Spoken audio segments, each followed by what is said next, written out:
World champions Shelly-Ann Fraser-Pryce and Shericka Jackson secured victories to highlight the Jamaican performances on the second and final day of the Zurich Diamond League meet in Switzerland on Thursday. As we hear from Jermaine Brown, there were also podium finishes for other Jamaicans at the last Diamond League meet of the season. There were questions about Shelly-Ann Fraser-Pryce's fitness following her defeat 6 days ago in Brussels. The five-time world champion was looking to bounce back to winning ways as she lined up in the 100 meters alongside world championship silver medalist and compatriot Shericka Jackson, who beat her in Belgium. This time away, brilliant start as always from Shelly-Ann Fraser-Pryce. Jackson's got work to do. Talu is also in the way, but Shelly-Ann Fraser-Pryce coming away, getting better and better, stronger and stronger. Fraser-Pryce sped to a meet record equaling 10.65 seconds to turn the tables on Jackson, who took second in 10.81. The 35-year-old also improved on her record for most sub-10.70 seconds clockings in a season, with her seventh 10.6 clocking, and secured her fifth Diamond League trophy along the way. The other Jamaican in the event, Natasha Morrison, was disqualified for a false start. As was the case at the World Championships, Jackson was not to leave without a title, as she secured the Diamond League trophy for the 200 meters. Jackson was taking aim at the world record in the half-lap event. Great start from Jackson, powering out. Look at the bend as well that she goes.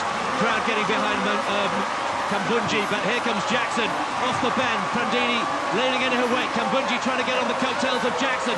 Jackson's got the bit between her teeth here. She's pulling away. They're not coming back at her. Stride for stride. Let's look at the clock. This could be very special indeed. 21.79. The world champion clocked 21.80 to win the event and secured her first Diamond League trophy. Meanwhile, in other events on the night, 2011 world champion Johan Blake seems to have put this year's world championship disappointment behind him as he secured second place in the men's 100 meters. Blake clocked 10.05 behind American Trayvon Bromell, who took the event in 9.94. Anticipated showdown in the men's 110-meter hurdles, Commonwealth Games champion Rashid Broadbell with 13.06 had set for second behind American world champion Grant Holloway, who won in 13.02. Olympic champion Hansel Parchment was third in 13.26. Natoya Gould was also second in the women's 800 meters, clocking a minute 57.85. Kenya's Mary Mora won the event in a minute 57.63. World Championship bronze medalist Brittany Anderson was third in the women's 100-meter hurdles, clocking 12.42 behind Nigerian world champion and world record holder Toby Amusan. Amusan won the event in a meet record 12.29. Geneve Russell also took third in the women's 400-meter hurdles with 53.77 behind Dutch winner Femke Ball, who clocked 53.03.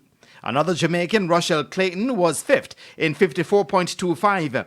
It was also a third-place finish for World Championship silver medalist Shanika Ricketts in the women's triple jump. Ricketts leapt 14.85 meters as world champion, and world record holder Ulma Rojas of Venezuela won the event with 15.28 meters. And Candice McLeod 50.03 and Stephanie Ann McPherson 52.32 ended fourth and eighth respectively in the women's 400 meters. Marilady Paulino of the Dominican Republic produced a world-leading and national record 48.99 to win the event. Jermaine Brown reporting for TVJ Sports.